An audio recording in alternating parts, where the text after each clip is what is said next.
今日咧同大家分享下 There's Certain Slant of Light 係 Emily Dickinson 嘅。今日咧想同大家講嘅係 long vowels。鑑於咧好多同學都冇學過 IPA， 亦都係建議大家唔使學嘅，係啦，記少少就 OK 噶啦。記一啲特定嘅句子，邊啲係 long vowels 咧？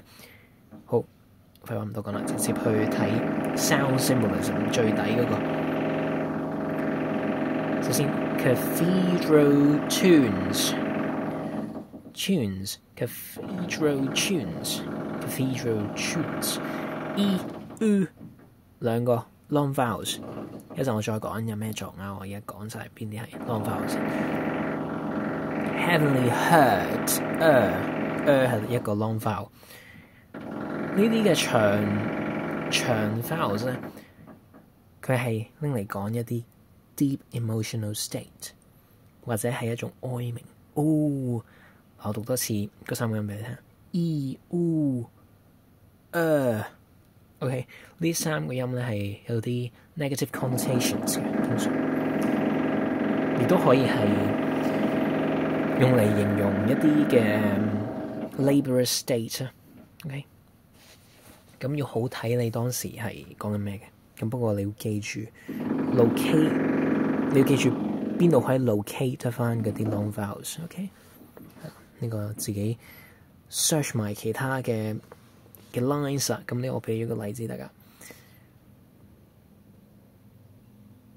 好，我呢度提多少少啦，好冇 ？Heavenly heard 都係呢句啫。其實呢個 alliteration 兩個 H 啦，係可以增加一個 musical quality that underscores the poem's contemplative mood。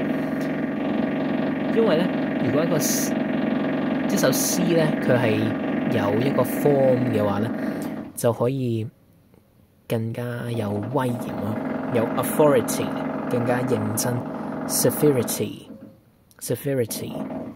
或者係呈現佢嘅 contemplation。OK， 呢啲字都要講到出嚟啊！好，今次咧嘅分享就到呢度啦。大家如果有興趣學得更加多咧，就可以去我哋嘅 intensive course， 又或者去我哋 regular course 度報讀。我哋都有出 mocks 嘅，係啦。咁大家有興趣嘅就去睇下啦。IG DM 我哋又得， WhatsApp 填website 入邊填 form 咧都得嘅。咁我哋下次再見。